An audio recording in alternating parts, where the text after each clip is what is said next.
Assalamualaikum warahmatullahi wabarakatuh. Bertemu lagi dengan pelajaran biologi di kelas 10. Nah, kali ini Bu akan melanjutkan mengenai materi bakteri.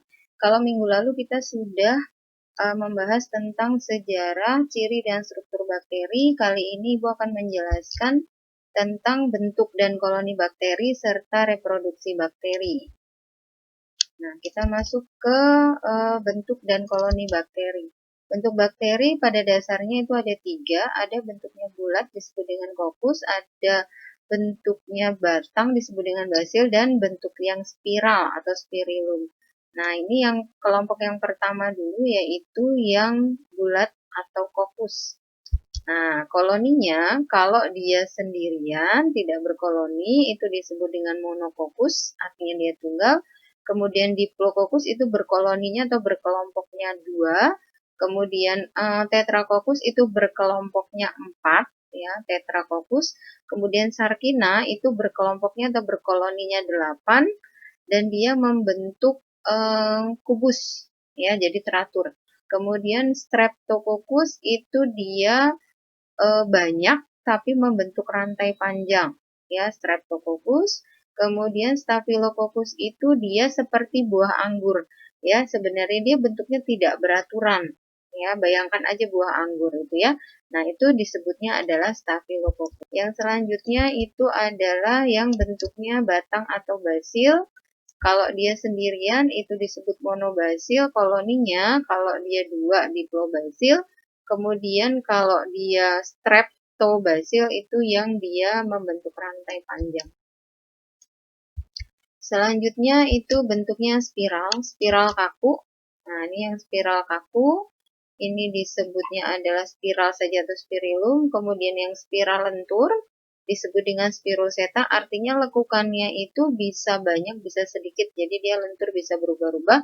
Kemudian yang dia hanya satu lekukan saja itu disebut dengan koma atau fibrium. Nah, kali ini akan lanjutkan dengan reproduksi bakteri. Nah, reproduksi bakteri seperti makhluk hidup yang lain itu ada seksual dan aseksual. Nah, aseksual disebut dengan vegetatif, caranya dengan membelah diri atau pembelahan biner. Jadi dari satu sel bakteri akan menghasilkan 2 sel bakteri. Nah, ini berlangsungnya itu biasanya 15-20 menit. Nah, di sini kalian perhatikan ada soal yang tipenya seperti ini, ya. Jadi kalau dia dalam waktu 15 menit itu membelahnya menjadi 2, ya. 15 menit dari 1 menjadi 2. 1 jam kemudian, maka dia akan menjadi berapa sel bakteri? Maka kalau 15 menit pertama dia menghasilkan 2 sel, 15 menit kedua atau 30 menit kemudian, maka dia akan menghasilkan 4 sel, dari 2 sel menjadi 4 sel. Kemudian 15 menit kemudian atau 45 menit kemudian, dari 4 sel akan menjadi 8 sel, karena masing-masing itu akan membelah menjadi 2. Kemudian 15 menit kemudian berarti 1 jam kemudian, maka dari 8 sel itu akan semuanya akan membelah menjadi 2 sehingga menghasilkan 16 sel. Nah, itu bisa pakai rumus 2 pangkat N. Ya, jadi 2 pangkat 4 jadi 16. Nah, bagaimana kalau misalkan yang ditanya itu tidak 1 jam, tetapi 2 jam? Ya, 2 jam. Nah, maka yang akan terjadi adalah berarti 2 pangkat berapa? 2 pangkat 8. Nah, berapa tuh hasilnya? Nah, coba kalian hitung. Gitu, ya.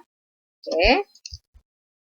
Selanjutnya, yang reproduksi secara seksual disebut dengan paraseksual atau generatif. Yang pertama adalah konjugasi. Nah, konjugasi ini pemindahan materi genetik atau pertukaran materi genetik dari satu bakteri ke bakteri lain melalui pili atau jembatan sitoplasma. Kemarin di struktur bakteri kita bahas pili, ya. Nah, dia membentuk jembatan seperti ini, kemudian dia akan memberikan satu sebagai pemberi, satu sebagai penerima, ya.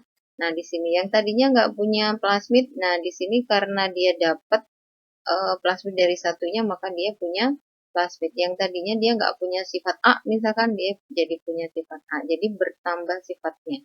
Kemudian yang kedua itu adalah transformasi.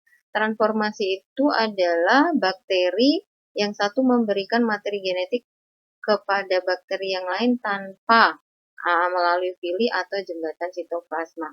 Nah, biasanya ini terjadi kalau ada satu bakteri yang rusak, kemudian selnya itu pecah, kemudian materi genetiknya itu juga bertebaran, begitu terpotong-potong secara acak. Nah, kemudian satu potongannya itu mungkin secara tidak sengaja dia akan masuk ke bakteri yang lain, kemudian dia akan tersambung ke dalam DNA-nya di dalam seperti ini, maka dia dapat tambahan sifat baru. Nah, itu yang dia transformasi. Kemudian kalau yang transduksi itu adalah pemindahan materi genetik dari satu bakteri ke bakteri yang lain melalui perantara virus lisogenik. Nah, ingat lagi pembahasan mengenai virus. Ingat virus, kalau dia menginfeksi, kemudian dia yang lisogenik itu akan bergabung dulu. Kemudian dia akan, kalau dia mau bereproduksi, maka dia akan memisah. Nah, nanti salah satu virus itu ada yang membawa materi genetik dari bakteri yang sebelumnya dia infeksi. Kemudian dia akan menginfeksi bakteri yang lain. Nah, di sini kan ada fase yang menempel kan. Nah, di sini dia akan mendapatkan sifat dari bakteri yang satunya ini, dia akan ke sini. Nah, dia akan mendapatkan sifat baru dengan bantuan virus lisogenik. Ya, ujungnya nanti walaupun dia akan mati, tapi sebelum dia mati dia akan mendapatkan sifat baru.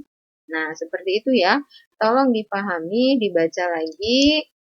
Ya, semoga kalian dapat memahaminya.